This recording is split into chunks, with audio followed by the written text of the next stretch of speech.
So here I am at the Eastern State Penitentiary behind closed walls, but it's not because I did anything wrong. It's because I'm here to pay respects to inmate 2559, a Labrador named Pep, who's accused of murder. Now, whether or not Pep was ever guilty of that murder remains a mystery to this day, but we're going to sniff it out and get the scoop and the inside story. Pets aren't allowed in here, but at least you're kind of connecting with your inner pet, as long as they're not going to end up behind these walls. Dr. Richard Fulmer, yes. Nice to meet Jill. you. I Nice understand you're a prison historian. Yes. Here at Eastern State Penitentiary.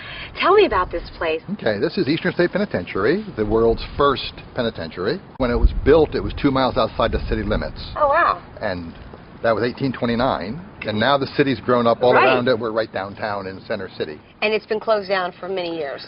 Since 1970. Okay. I noticed these cats up here, these statues. What are they for?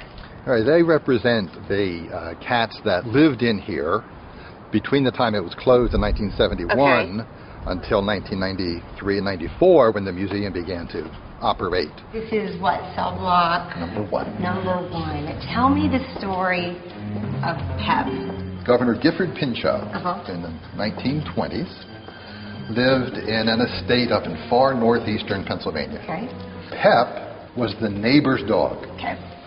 And Pep came over to the governor's estate and killed the governor's wife's beloved cat. Okay.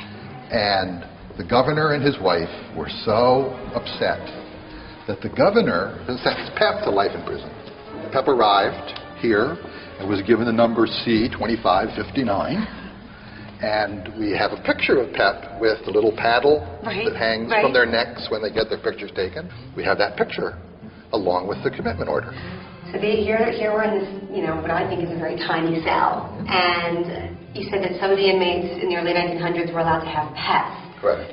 One of the common things that we have in the records is the inmates would share cats.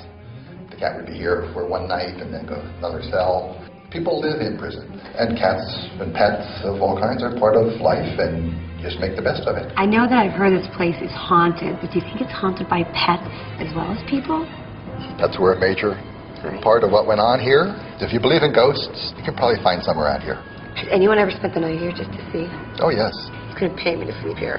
Thank you so much. It's been a pleasure. It's just been so fascinating.